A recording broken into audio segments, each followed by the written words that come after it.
The goal with a magical conversation is that there's no need to introduce ourselves specifically, because we're here as an essence of human beingness, and we're here to discuss the challenges or the opportunities that we have ahead of us. So we call this series, and it's been going for 6 months, Creating a New Narrative. So hopefully you want a new narrative, and the goal is a new narrative for men and women in the workplace, which influences our whole life. And Angela and Philip, my two colleagues here who are helping me, and Alison, who hopefully will come in, but is having a problem with her internet at the moment in California. We really want to draw together all the strands we've been talking about for the last 6 months to not only have the discussion, but produce, if you like, a piece of research that we can put out there as a tribe of wise and willing contributors to the future. So one of the things I wanted to invite you to think about is that it is not the old game with new players. It's actually a new game with the players we have, men and women from different cultures across the world. We have Malaysia here, we have Canada here, we have India here, we have various parts of England, various parts of America. And the issue is, I suppose, in a way, to think about, have we got it right so far? And I'm not talking about what's going on out there in the political land or anything like that. I'm talking about how do men and women come together with real synergy to make something that is different, something that actually a way of being in life and work, which enables all of us to feel more fulfilled, more meaningful. And as hopefully we all will agree, I hope, that men and women are not the same. We have different lifestyles, we have different traits, we have different talents, we have different aspects to deal with in life. Now, of course, we also have different generations and different cultures and different orientations, everything else. But here we're just focused on the core. What is the core beautiful differences that we have that we can actually utilize better in order to create something more amazing? The last many centuries, and certainly last decades, have been designed and created business-wise by men, and there's no deference to any man here, but we want to change it. We want to include women. Welcome, Mohammed from Canada. And I think my waking thought this morning was, how can we get past our own blocks and limitations? So I'd like to share a few slides that help me to garner sort of to you what my thoughts are. And I'm just dealing with sharing my screen because that is one of my challenges, technology, but we will make it. Okay, why can't I see my screen? Okay, from the beginning. Okay, so just some thoughts, just sit back, relax, and please just, as a man or as a woman here on the call from different cultures, place your thoughts into the future. We know today in this January, we have a different future to the January of last year. And obviously this has been created by the pandemic, by all the issues that we know are keeping us locked in, creating our world in a different way. And there is some sense that we, as lots of people say, going back to normal, it's not going to change. And in fact, Alan Stevens, who couldn't be here today because he had such a tough day, he couldn't get up at 2 a.m. in the morning to be with us. But he was sharing a piece of research which said that the majority of people working don't want to go back to the office. The majority of people want some kind of hybrid working, potentially being home working and office working, or maybe just going out to meetings. So the need for the way we were used to work, which was suit and tie, restrictive clothing, going out traveling a long way to work, being in offices, all of that stuff, I believe has gone forever. But we will come back to some sense. And the whole feeling of understanding people over profit or aligned with profit is part of business now. So what we want to do today is to really discuss the behavior, the action. How do we actually design a future? We know from these kind of pictures, it's very different. We're working through the screen. We're maybe meeting on occasion. We're restricted with masks. It's not necessarily going to go back. We want to actually include women and what women do. And I just want to reflect on something I read a couple of months ago, which was a McKinsey report, which said that COVID was going to be really bad for putting women into the boardroom, that it was going to restrict the progress.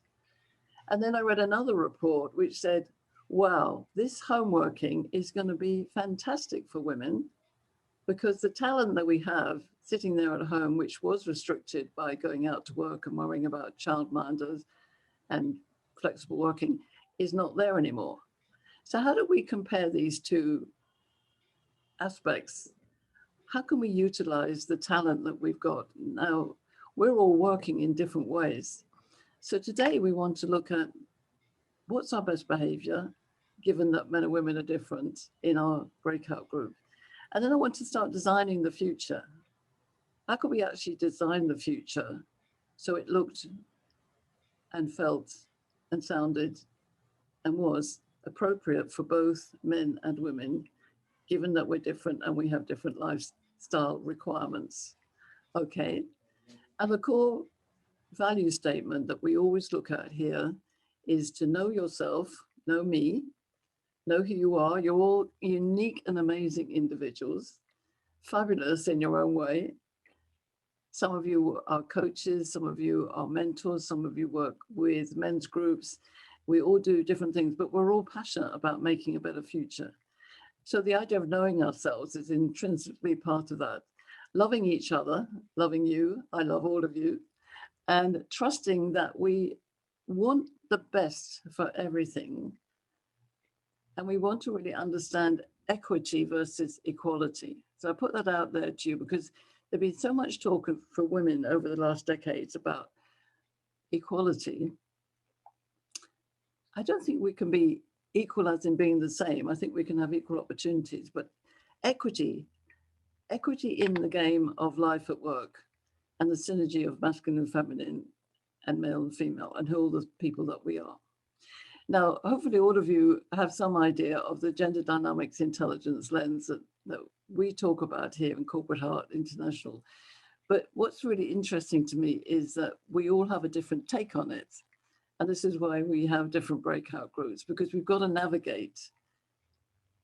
We all want the same things. I have no doubt about that. We all want compassion and trust and integrity and love and respect. But how does it actually happen at the point of interaction?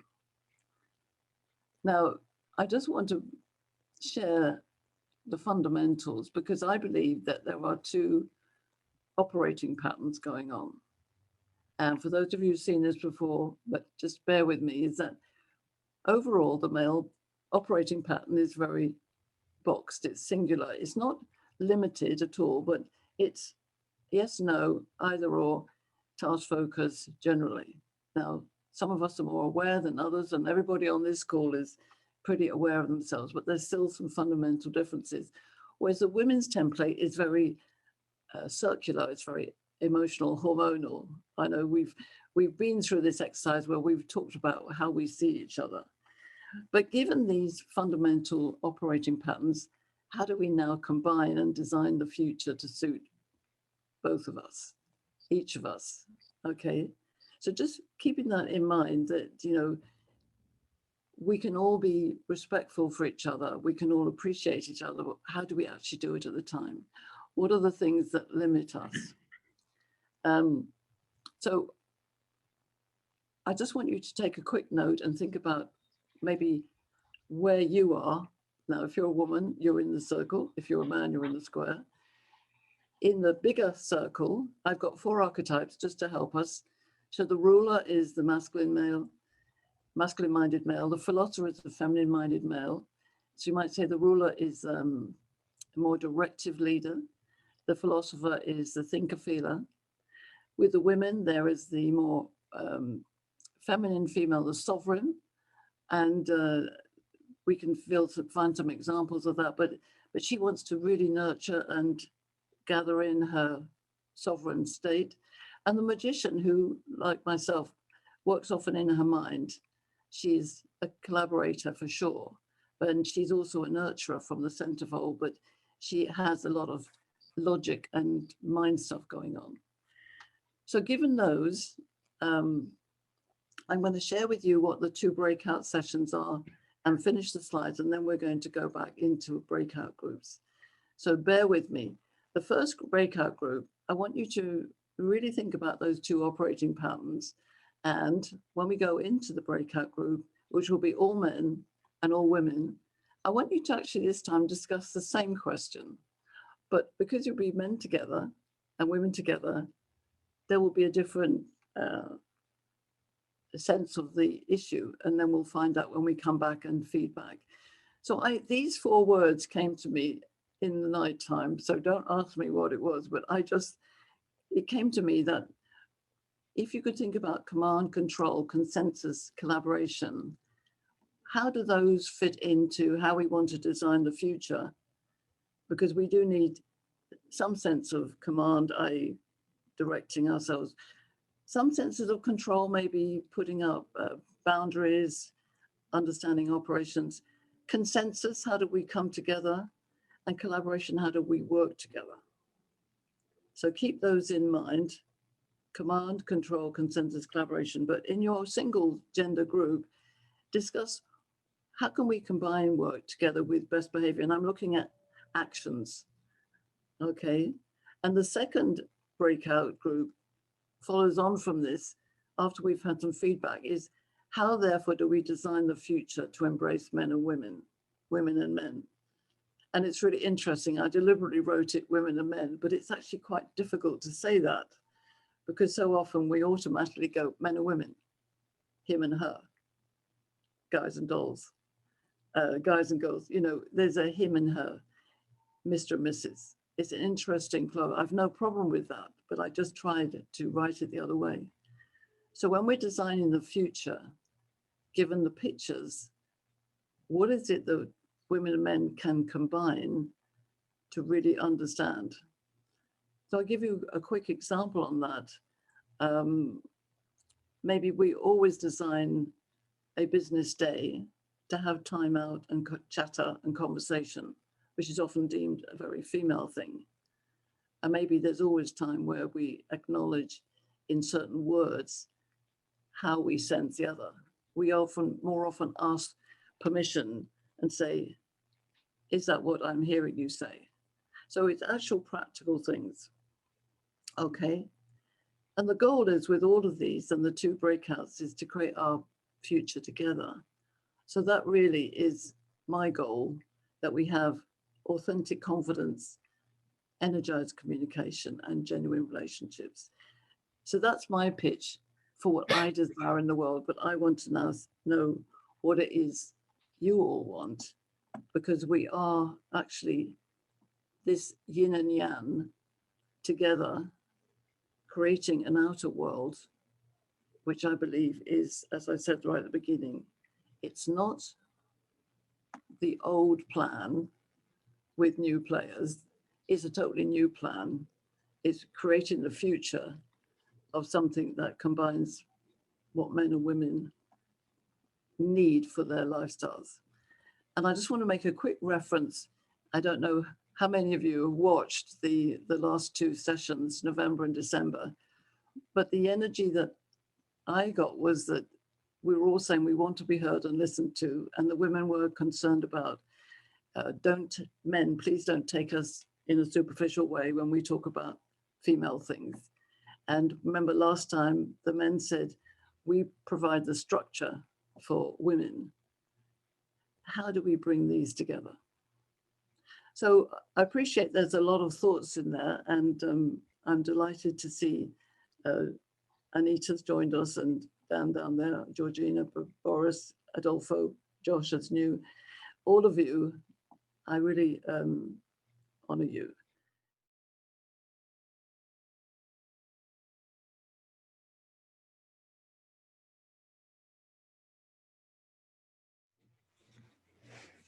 What do you think about that, ladies?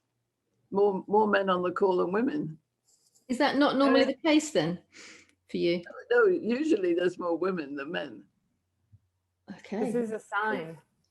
Yes. Ah. They're waking up. They're getting curious. Yeah. So we have to be careful not to frighten them off. Well, that's interesting, Jill. But why do we need to be careful not to frighten them off? I think it's about time they actually grew a backbone and be able to confront our power and strength and capabilities. Well, it's a bit like catching a mouse, isn't it? You put a bit of cheese out, and you get them closer to you. You kind of want them to hear what you're saying, and if you say something that's too controversial and too out there, they become, well, this is sweeping statements, but they could become dismissive of what we're trying to say. So you kind of want to get them to go, oh, I see. Oh, that's true. That's a really good point. And then they're kind of in the mix. And for me, I don't see gender too often. You know, I don't differentiate, or I don't see necessarily color or age. Yeah. No. So it's, and whilst your own viewpoint of the world is colored by how you were brought up and, you know, whoever taught you and all those kind of things. In my community that I look after, we do focus really, really strongly on you're a human being first, everything else is irrelevant. So whether you're male or female. But it's interesting, Pauline, that you talked about collaboration, because obviously that's my bag. That's my thing that I love talking about. Well, I want to ask Jill, before you go on, I don't want to lose the track. I agree, we're all human, but there is a difference in the operating pattern. Yes, for sure. In the sessions that we've had, and those of you who've been on the last ones, is we all want the same thing. As I said, you know, we want collaboration, but what is it that is not happening to really make it absolutely fluid? I mean, last time, remember, Anita, we were saying that we didn't want to be seen as superficial. That was something that came up at the last group, that women felt they still weren't being heard. I've been watching a wonderful series on television called Poldark, which, you know, I'm sure many of you are aware of, and I am absolutely fascinated by how it portrays historically men have had to fight for honor, supremacy. They've been in charge. They have to look after the women. It's very much a cultural, societal expectation that the men have to step up into that role. And women have to be incredibly devious, manipulative, duplicitous to be able to get their own way. They have to play the game. They have to subject themselves to the rules of the day to be able to survive.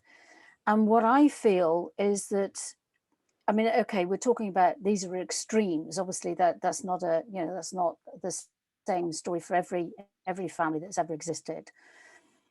But what I feel is that our communication and our expectations is very much more conscious, open, transparent, and flow. So it's not about control. It's not about trying to fight for supremacy or being devious and actually trying to get your end goals, because men were just as devious in being able to, you know, they had to play the societal games as well. But, you know, we don't have to think about pistols at dawn anymore. You know, we can actually sit down and have conversations and listen. And I think that, I mean, looking at Pauline's map, ruler, magician, sovereign, philosopher, actually, I feel like I'm all four of those things, that I can step into those different roles as the needs arise. Yes. And if we can, it's like, I think the leadership is more about leadership of self that inspires others. It's not about, again, it's not about controlling people. Command, I feel, is about command of self, and it's about self-awareness. Control transforms into allowing and flow. So it's not trying to force something, that you're actually just allowing everybody's energies to bring in what they need to, what the universe brings, what the world brings, what politics, what society brings, and Yes. allowing it and being very, and witnessing it. Consensus is about listening, and then collaboration is beyond boundaries and labels. And like Jill was saying, it's like, I don't see color, I don't see No. gender, I see spirit, I see passion, I see interest, I see energy. And I think that ultimately it becomes down to a type of energy. Yes. And what I find fascinating, and I wasn't meaning to cut you off in your flow, Jill, and No, that's I fine. recognize your comment, Hannah. Do you think the men would use the same words that we've just been exploring? I think they're getting to. Yeah. Some would, I think. Oh, some The would. fact that we've got more men, the fact that we've got more men today than women, Yes. as Angela was saying, it's a sign. It's a sign of that Yeah. language, Yes. of them relaxing and allowing those inner parts of themselves to come up to the surface. What I think is a fundamental difference is that for all of those things that you said, Georgina, which I 100% agree with, we've learned over the years, decades, millennia, to listen. Because if men are here and we are here, we've had to listen to survive. And I think men have listened because of society, as you say, but they're not so used to listening powerfully in the way that we are. So they might not understand this allowing, acknowledging, leadership of self, all of these kind of things, because they haven't had to practice it as much as we have. I would agree. I think, what do you think, Anita, who's sitting there? Yeah, I guess I'm a yes to a part of everything that's been said, and it's not the fullest. I always realize I'm a little bit at an angle. Many of our indigenous nations are taking back. Most of us are matrilineal societies, not patriarchal. Yeah. And in fact, when you saw longhouses and you saw the women weaving and making baskets that went in, the men over there in a circle making decisions, that was misconstrued. The women had already made the decisions. They were sitting in there listening to the men make sure they followed what the women said. And now much of that is coming back, not as a power over, but rather that we both, and this is where I really resonate with Pauline, your model, is it's never about us. The goal is not matriarchy any more than it's patriarchy. Yes. But it's about having this equity, this sense of we're all needed. We're all part of the Hoopoe life. Yes. So I kind of resonate with, I'm part of all of that. And yet at the same time, I'm very much into spirit and energy and flow, totally acknowledge that. At the same time, we're at a time and place where just leaping to that doesn't take care of what the present reality is. And so being able to embrace similarities and differences. And so just closing, I want to say, for decades, I've led a course, I created a course in DuPont, HP, AT&T, called Women and Men Working Together as Colleagues. Yes. And they found it awkward at first, but they say that, and they've done their versions, and they still continue to say women and men. It's merely a matter of us, our habituation of being conscious of it, and then choosing, I want to do this or I don't. And Yes. yeah, I so think- both places. I guess I love it. And I think one of the things we've got in this group is that every man who comes here has already sort of, they've set that willingness to listen. I suppose what Andrea and I have been talking about is how do we present all this material with the men in order to change the world that is still in the old pattern where women are still marginalized, and you get that report like McKinsey, it's their perspective, it's not the truth. If the whole of business changes, their report is based on the old version of the world, not the new version of the world. So it's really important that we share this dialogue. And that's why when you watch the men only film recording, it's so interesting to listen to the words that we say and they say about the same thing, because it will be different. And I totally resonate with everything you've all said and what you said, Georgina and Jill and Anita and everything. I don't think the men's flow will be as fluid as this, even though they're all with us and willing. But So could I, you wanted concrete examples, I want to give a quick one. In moving manufacturing in the South, when women started moving in there, the men were really angry and working with women. But what happened very quickly, it only took a couple of years, and they would set up the women to fail. They can't move these 50-pound drums around. But what happened is OSHA came in and began creating new tools so women could do the very same thing as men. It took that short time when men realized this was for their benefit too. Yes. They were like, no longer despised the women being there, but said, we get to retire not being disabled.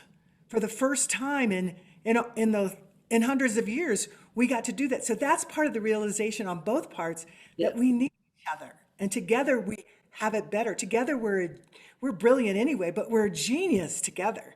And not getting that embodied with the heart and the mind is part of what our work is, I feel.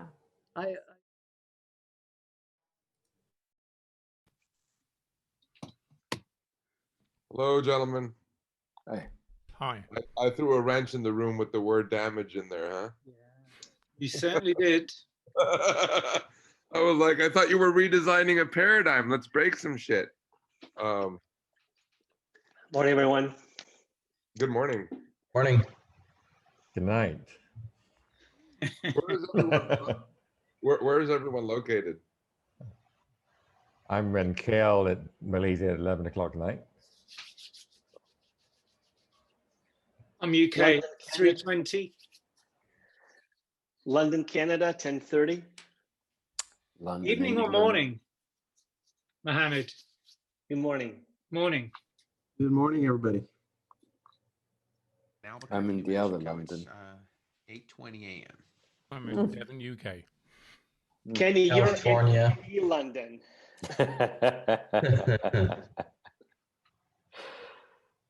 Wow. So,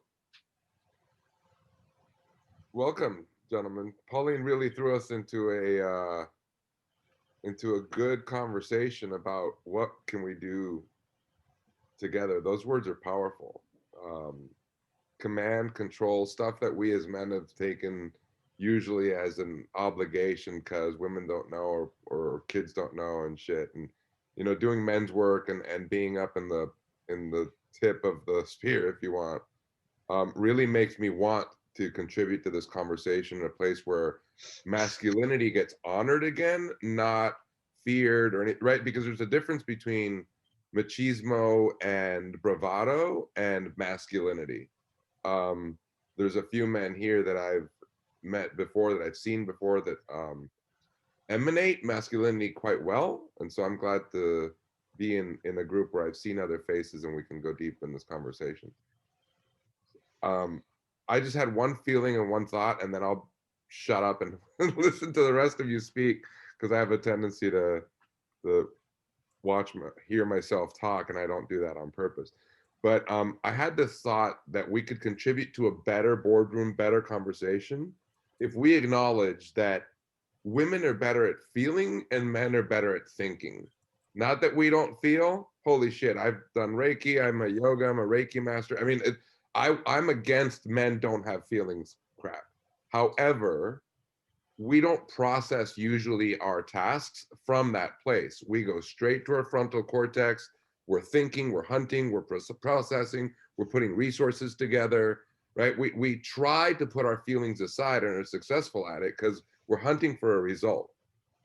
Women, on the other hand, have a higher connection to how the process is making them feel, how the particular day is going on, how the company feels. If Susan in HR is having a fucking problem, is it gonna burn everything up and we don't really know about it? And if we don't learn to listen to this And so I was just saying how women feel and what men think. And if we could honor that, then, you know. So Adolfo, before we get too deep, you took the initiative. Can we ask you to share when we go back to the larger group? Sure, absolutely. That's what happens when you speak up first. I know. Thank you. Yeah, no word. Since I spoke, I'll add to what you said, and I'm going to take a different perspective with your permission. And I agree that those are the generalizations that we have lived by for many years. And I think that our masculinity, our femininity are not necessarily authentically tied to our gender. And I speak as a man who's probably more of the feeling type. So I'm not speaking in defense. I'm speaking, I think, where we have to go, and this is maybe what can help the conversation, is that for us to recognize that our gender doesn't necessarily predicate our level of masculinity and femininity. So I think the generalization has generally been that all women are these feelers and don't make her cry, and men have these been strong bastards going out to hunt. I'm getting really unfiltered on you today, right? And I think what we have to recognize, and I don't say we have to, but what I want to recognize and what I'm trying to do with my platform and my growth is our masculinity and our femininity aren't caged within our gender. And then if we embrace that perspective, it's going to allow us to embrace those that don't necessarily believe in two genders, right? And this is where we're at today. There are so many different explanations and interpretations of what it is to be a man and a woman. So that's where I kind of sit. Yeah, I think that's beautiful, and it hits where I agree 100%. I think if we understand masculinity and femininity, regardless of gender, that's great. If I can just quickly come in here, because you're talking about the essence of Gender Dynamics International, which is male, female, masculine, feminine. And there's the link between a feminine-minded female and a masculine-minded female, and similar for the men. So it doesn't make a distinction that all men think and all women feel. It makes the distinction between the depth of feeling and the range of feeling in the masculine energy and in the feminine energy ascribed to men and ascribed to women. So you're both talking in the way in which Pauline has set this up. So you're in the right domain. So welcome and congratulations. This is essentially what Pauline's talking about. The move away from the natural assumption that men think and women feel to an awareness that women think and feel and men think and feel, and we all do it to different degrees and extents. I love that. And it changes depending on where we are and depending on who we're with. So if you're with a group of men like this, where you trust and you're safe, you will tend to explore more in your feelings range. And if you're in a brand new group, in a meeting with people you've never met and they're all men, the likelihood is you'll hold back a bit and you'll go with the flow of the way the first man, Adolfo, addresses the group, because he sets the tone for a group of men you don't know. And that's where men trap themselves, because that's what we do. We immediately categorize Adolfo, we give him a box, we put that box in our head, we say he's like this, he talks like that, he does these things, he says those things, therefore he is this. And we then think, right, so we've got to go in that same direction. And that's where we're saying in GDI, no longer. Let's create a new future where we say, actually, men, wherever you are, great, lovely. Philip, based on what you're saying and what I heard from Mohammed, I have to agree with all of the comments so far, but one thing resonates in the back of my head, and this language of using feminine and masculine. Maybe the label itself is an incorrect label. Maybe the label needs to be called something else, because what I'm hearing is more about authentic conversation. Is how do you get to a point where you can have authentic conversations with people, and that requires a level of trust. It requires, feeling safe in the group, and having that kind of connection. And I think that that's more indicative of how you're going to act with that situation, as opposed to whether you're a male or female and how you show up in the normal state. I may be a masculine male and show up that way 95% of the time, but I can relate to the rest of the people here who are not masculine males, for example, because I feel safe to feel that way and have that conversation. It's that level of authenticity that needs to be created in the dialogue. And I think if maybe we get away from the label and call it something else, it's not masculine and feminine energy. Yeah. Maybe it's, something else. I'm not sure what it is, but that was just my thought. Yeah, it's a map reference, Boris. All of the base work that Pauline talks about gives you an understanding of where you are on the map, and that's it. The label doesn't then need to exist. So once you know your specific type in terms of the GDI, that helps you understand how and why you do things the way you do, and helps you recognize when other people do things very different to you. But because you understand what the others are, it helps you cope with the difference.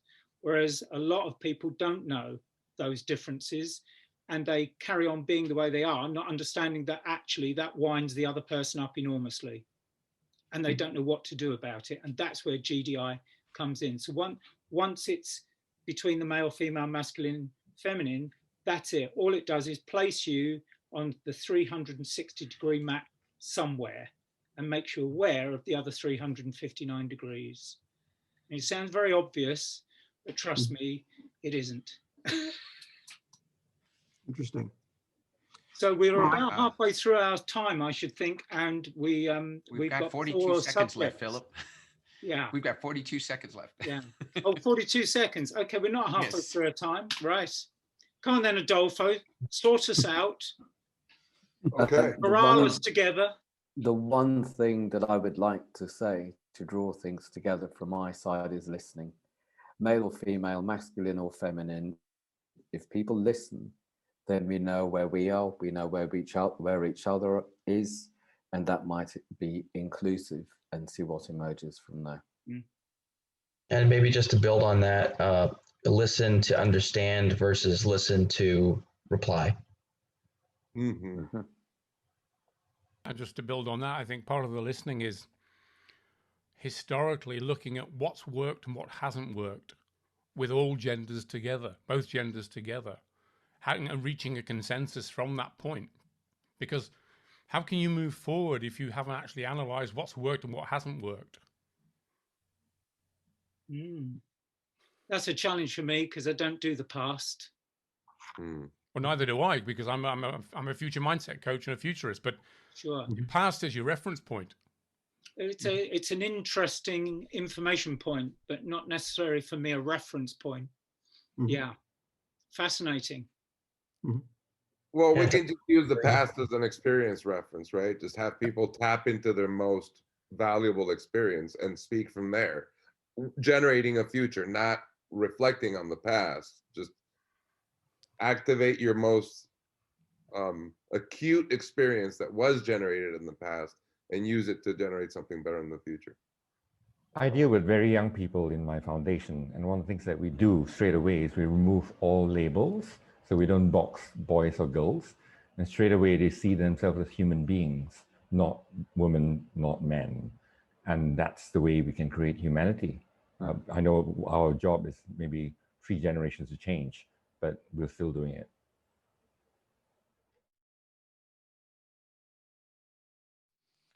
Tell us what you're... Okay, ladies, men are going first. Cool. So we're changing the paradigm right then.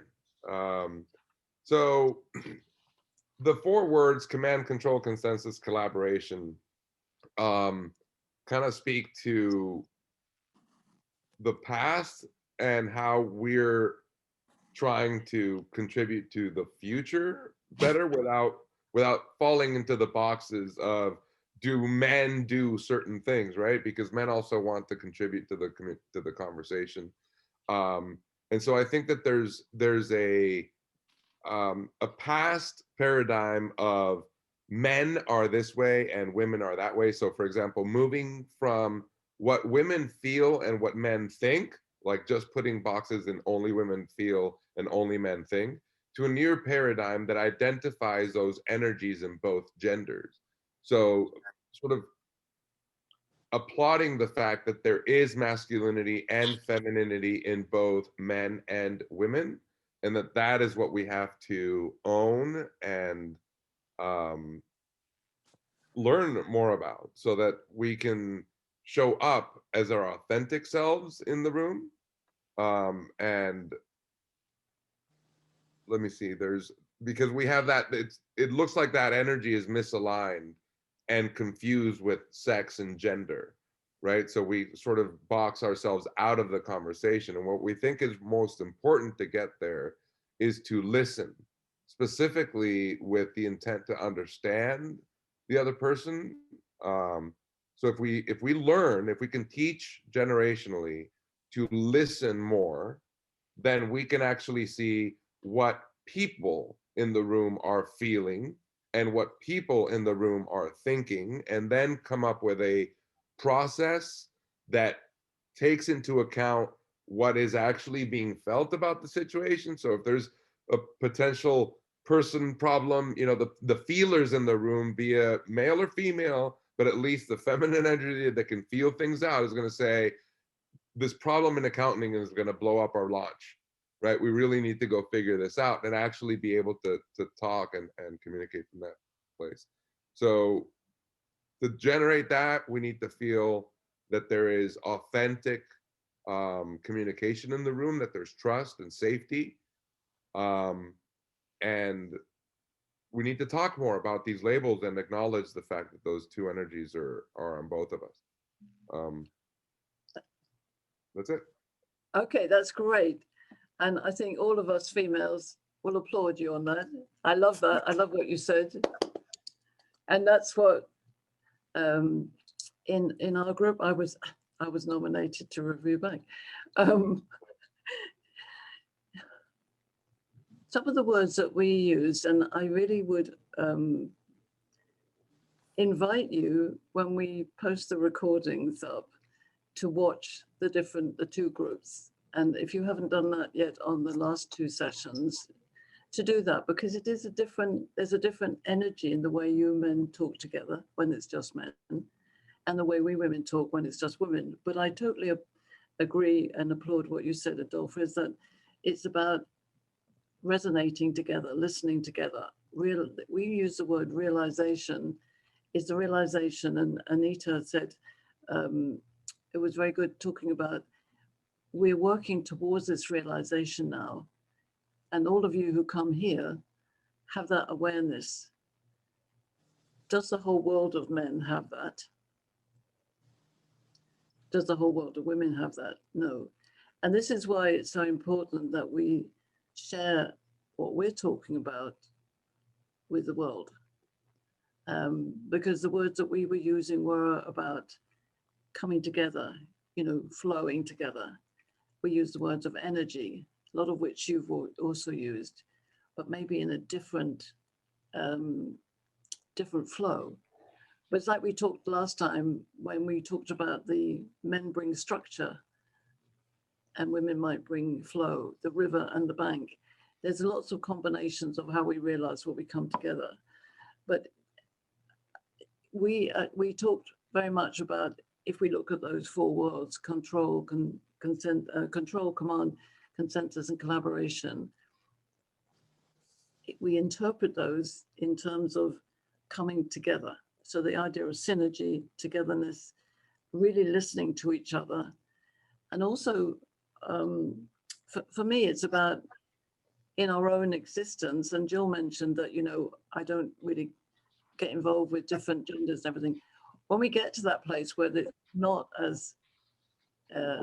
it's not a difficult situation, then we can get to a much better synergy of all diversities. Yeah. But we do know still that there are places where things are stuck, and that where men and women are not good together and women are marginalized. So that's where we're moving towards, is how do we ensure that this conversation that we're having gets out to the world that is still very limited? Let's go into our second group where we're going to mix you all up so you will be with men and women. And I want you to think about what actually can we create? Can we design a future which has something totally different in it, which will enable us to be different together? We've already got a world that's changed because of COVID and home working and social distancing. Let's just assume that we go forward and we've still got that mixed hybrid type of working. We've learned that we don't want to be restrictive again. What can we do to design something very concrete, very real, and actually put that forward as a proposition to design the future? Okay, you clear on that? You're actually now designing the future from which we can reverse engineer from. And be adventurous and outrageous. One company, a very large company, Siemens, that has 380,000 employees across the world, have changed the system to say everybody can have home working for half of the week forever, not just for COVID. And they have changed their mantra from timesheet to value contribution. That's a real example of a change which is still perpetuating something.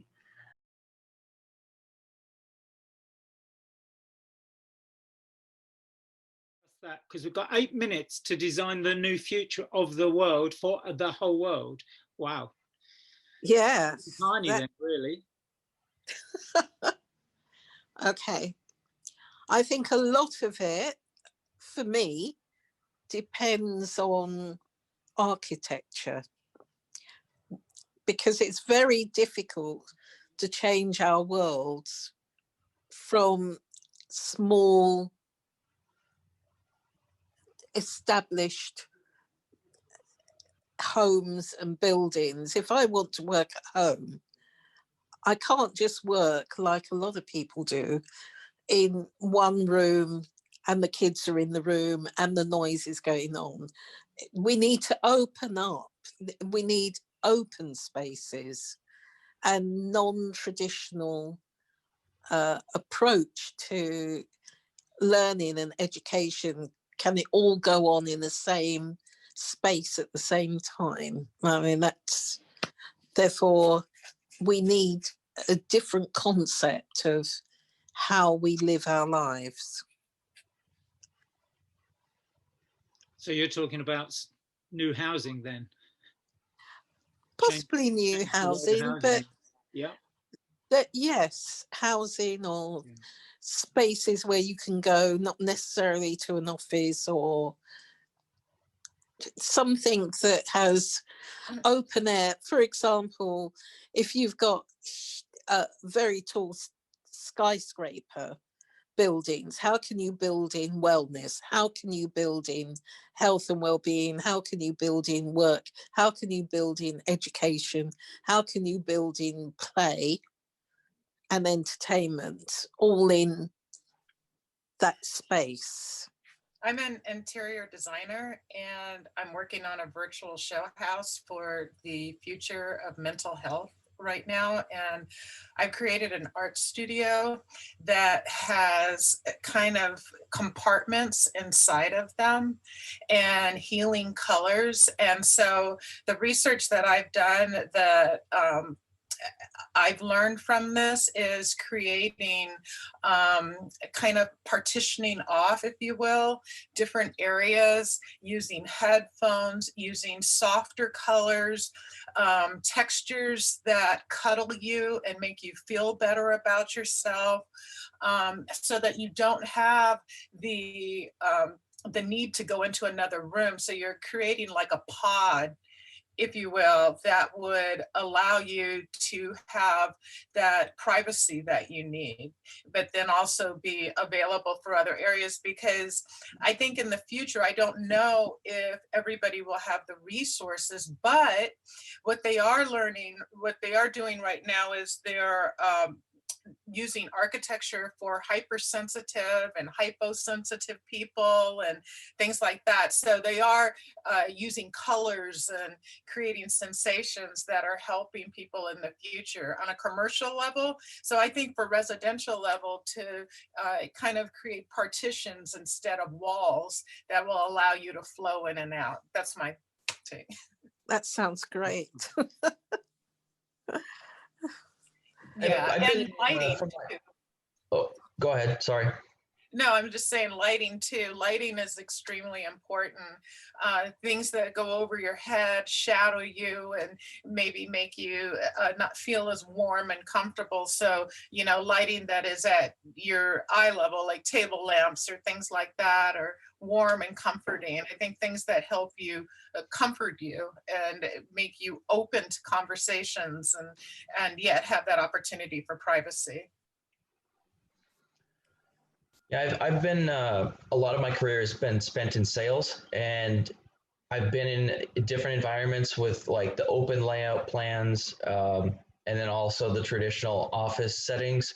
And I think they both have their advantages to what Linda and Don were both talking about for privacy. The office layout works well, but then the open floor plan works well for collaboration and communication. And then they also both have their downside, right? The offices can be isolating, and then the open floor plan can be a bit chaotic. So the ideas that you've both thrown out sound like they would kind of address, allow to have the benefits without so much of the drawbacks of both of those. So they sound like a good hybrid, if you will. Yeah, they're actually combining those scenarios so that you can actually have a closed space if you choose to go in that closed space. Sure. And then they'll also have another area that would be open. So what you're saying is right. They're combining it commercially now, which is really good. Yeah, sounds, yeah. I mean, because of our experience of lockdown currently here in the UK, parents are really struggling to work at home and teach the children at home, learn at home. And they all have to be in the kind of same space. So I think your idea about zoning the different spaces and maybe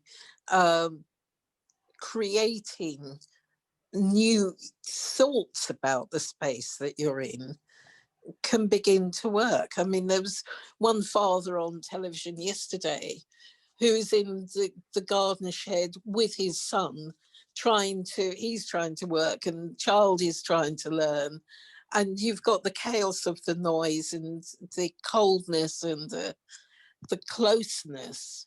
So it's very claustrophobic. So we need to actually break out and create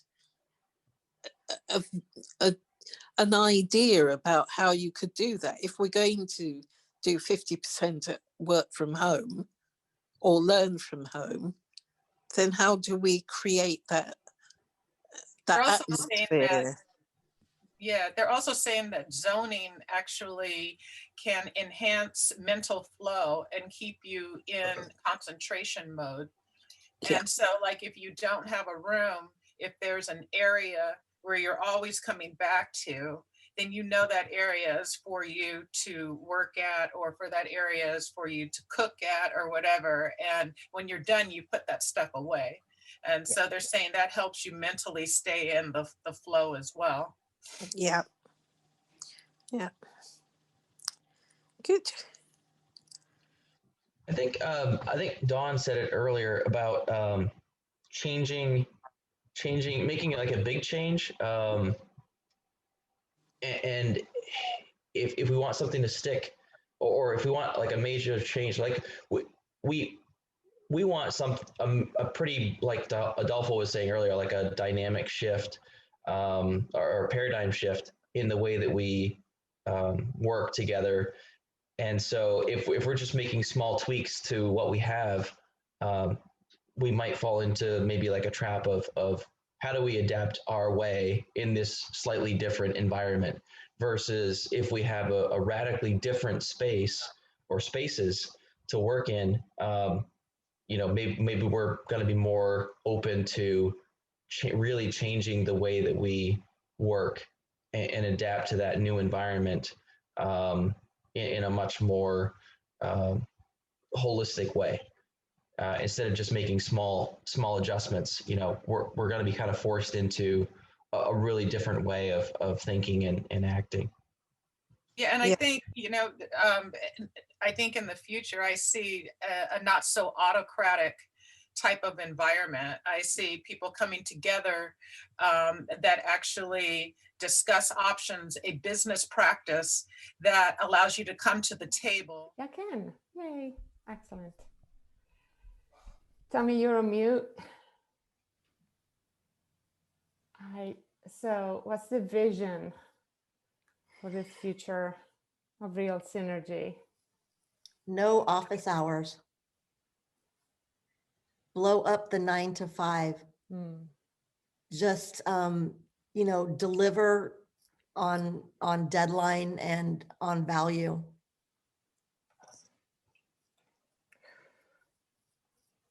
One of the things that's changed since lockdown with the corporates that I've worked with is that they realize the necessity of supportive teams over the competitive individuals within teams.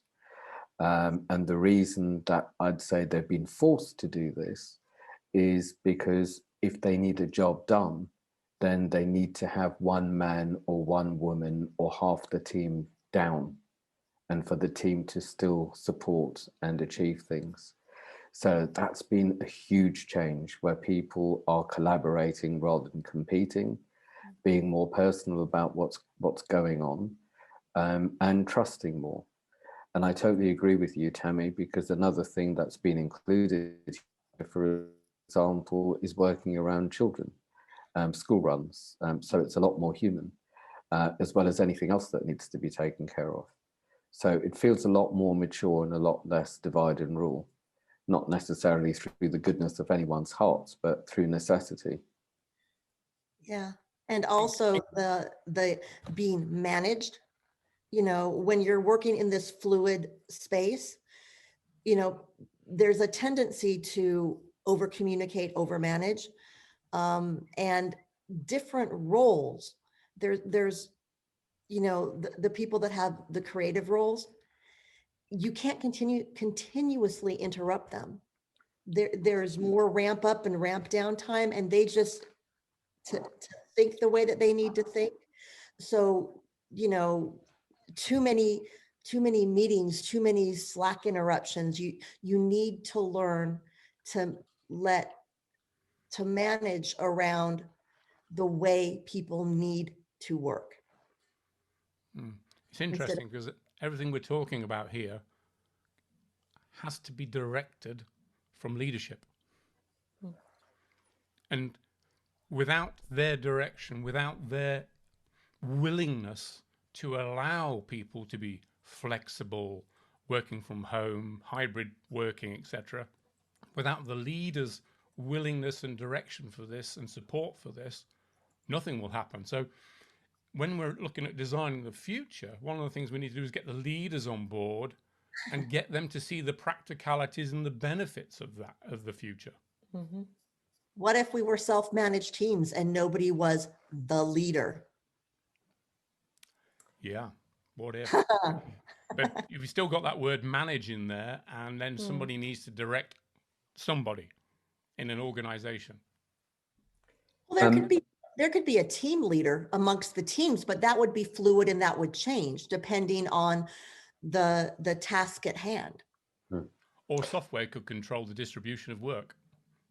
There's you said one thing there, control the distribution of work, which is that's the core, is a new paradigm for control, because we have managers because they keep the control on things, to keep things running. Mm. So in this new vision of the new world, how do we control without controlling?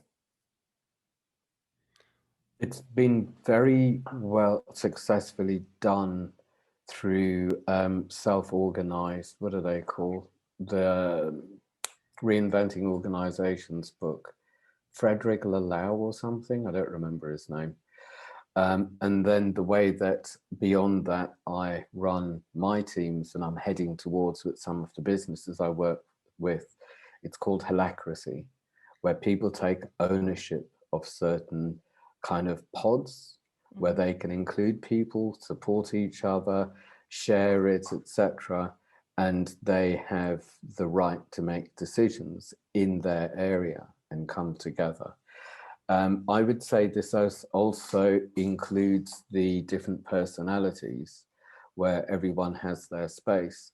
And I was giving a talk on International Men's Day on diversity and inclusivity.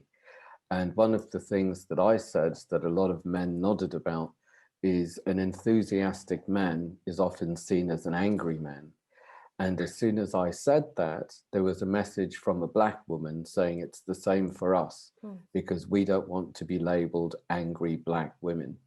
So this includes culture, class, education, personality, and these things are very important, I'd say, because there are a lot of people who are scared of being seen as the abuser, where they might just be excited, or they might just happen to have the big voice and fling their arms around a lot. I'm sitting on my hands right now. The other aspect of that, I mean, human beings, if we look at Maslow's hierarchy of needs and you want to reach self-actualization, for example, if we have self-managed teams, what do the workers aspire to in that organization? If we have no leaders, if we have no management structure, how do they get promoted? What are we doing away with promotion? Are we doing away with management? Doing away with leadership? How do they self-actualize? They're recognized. The recognition is the output of the work and recognition among their peers. You don't need one person to tell you.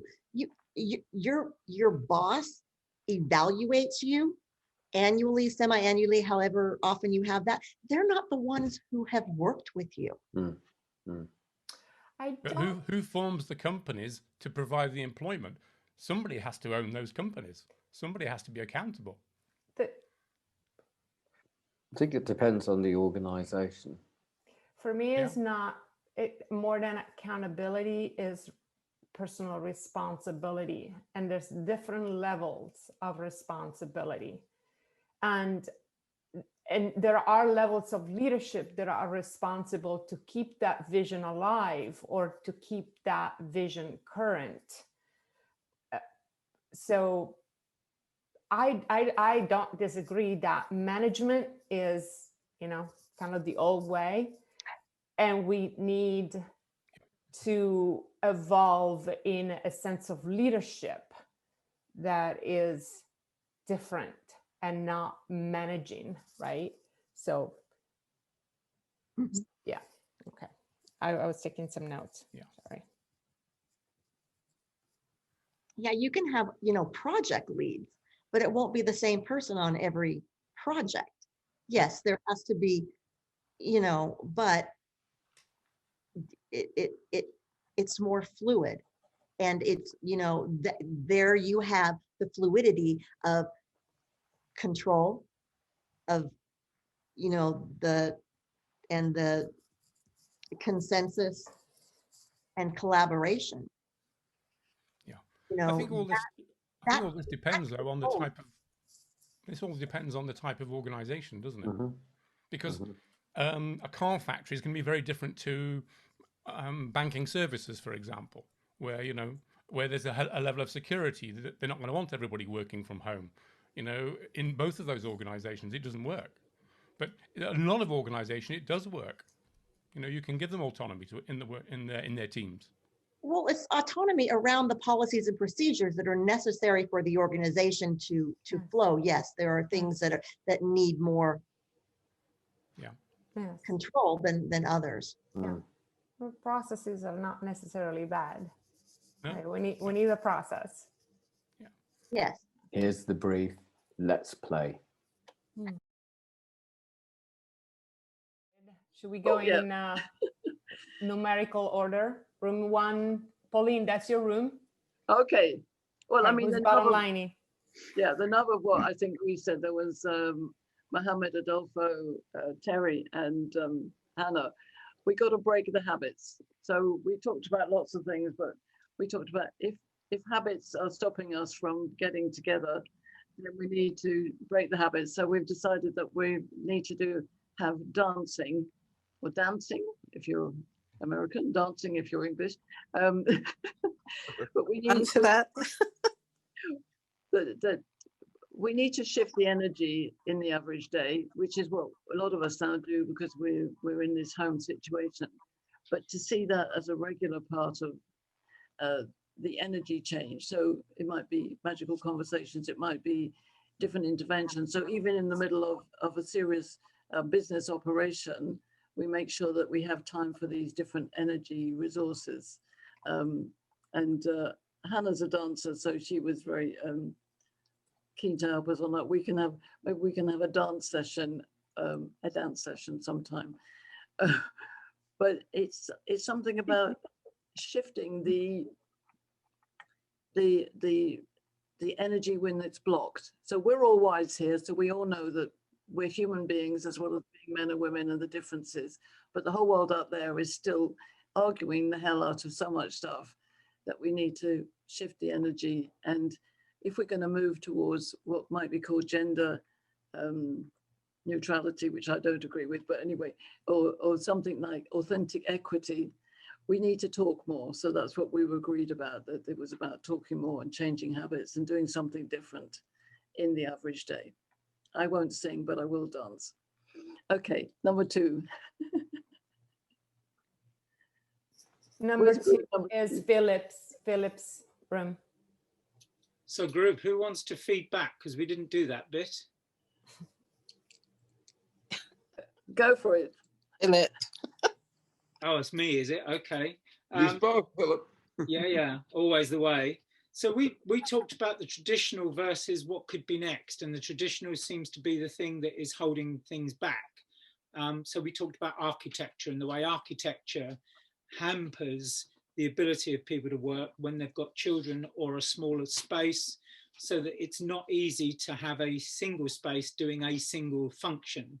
Most space is multifunction, and then the two things overlap and interact and usually possibly cause problems. But also we talked about how in interior design, changes to the way color and texture is used, the way the space is used and the way the lighting is used can have a change in the way those spaces can be utilized. What else did we write about? Yeah, go on. Well, we were talking about, instead of just kind of applying small ideas and small changes locally, we need a paradigm shift, really. Yeah, I agree. So that's us. Okay, group number 3, who's number 3? Room number 3 is Boris and Daniel, Georgina and Jill. Right, so that's me. I'm going to try to do my best because they nominated me in the last 3 seconds. We talked about gender and labels and actually recognizing that we actually need to move beyond labels, that understanding the energy of the masculine and the feminine, rather than actually just saying that if you are a man, you behave like a man, and if you are a woman, you behave like a woman, that it's actually getting to that much subtler layer of how people are wired. Daniel said about, you know, if we function in a particular way, that we have a natural propensity to steer towards certain things, and it's very much about what motivates us, what literally how we're wired. And I believe Boris talked about very much about authentic connection, and authentic connection, which is again beyond those labels, and really listening to the energy and I guess the intention of what people put into things and what they bring to the table. It's also about celebrating the differences and not doing it like a generalization. It's like celebrating the unique, the subtleties in people's personalities and their characteristics. And I certainly felt that, you know, I loved what you were saying about the Siemens thing. I was saying about, you know, home working part-time forever, you know, focus on what we have, not what we don't have. It's like a classic is an example that hospitals focus on your sickness. They don't focus on your health. And, you know, if we can actually shift the culture to value contribution and the energy and the natural skills that people bring to the table, then I think we would have a much better society. Ultimately, as much as I think that we need a paradigm shift, I feel that it's very much more about those incremental changes that happen at the self-individual level that creates that paradigm shift. Yeah. I don't know whether have I captured that as you would have done? Brilliant. Regina. Thank you very much. Excellent. Thank you. The last group. The last group is my group, and it had Kenny and Tammy, and I know there was one more, and Paul. So I have a couple of notes, and guys, ladies, chime in. We started with no office hours and deliver on value more than the 9 to 5. Supportive versus competitive teams, so based on values of collaboration and trust. And then we opened up the conversation going from management into leadership. And so have this idea of fluid leadership and, you know, evolve into fluid leadership that is based on ownership and support. Teams that are self-managed, leadership that keeps that vision, that inspires people. So more than manage and evaluate. Inclusivity of culture and personalities, and really showing up in who you are and be at your best within the team. Have I forgotten anything? That sounds good. Yeah. Bottom lining, given the time. Yeah. Okay. Well, I feel that, you know, it's hard to stop, as Daniel's has put, Dan, it's hard to stop at the top of the hour. What I really want, and we will capture all this, we've got it filmed, we've got it recorded, we put them up on the YouTube. I really want us to spread the word out this year. We've got a lot of change that we need in the paradigm shift in the big society and in our own environments. The more we share these contents, all those groups brought back amazing value. This is what it's about, is sharing the conversation, keeping the conversation going. One of the things that you can all help us with is keep on turning up, keep on spreading the word, keep on talking to people about this, the shift that we want, the change of habits.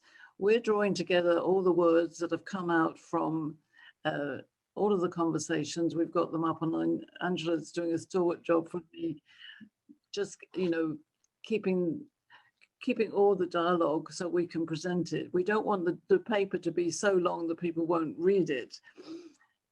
We want your input and your stories. So if we can, before next month, which is always the second Monday of the month, so that will be the 8th of February, I believe, put it in your diary. We will share with you the film on YouTube. We will also start putting this paper together. Thank you, those who have to drop off. We'll start putting the paper together. We want your thoughts on that so that we get the right impact in Canada, in the UK, in Europe, in Australia, in America, different parts of America. The world really needs this work. We know there's a lot of anger and, you know, mistrust and disrespect going on. What I want is for us to understand our best combined behavior so that we are the leading lights and influencing people to realize there's a new way of life at work. It's what I say, hashtag life at work is really important. Just as a notice, on Friday morning at 9 a.m. Pacific time, Andrew and I are launching a sort of intro to gender dynamics intelligence. If you want to come and listen to more of that, I would love to share that.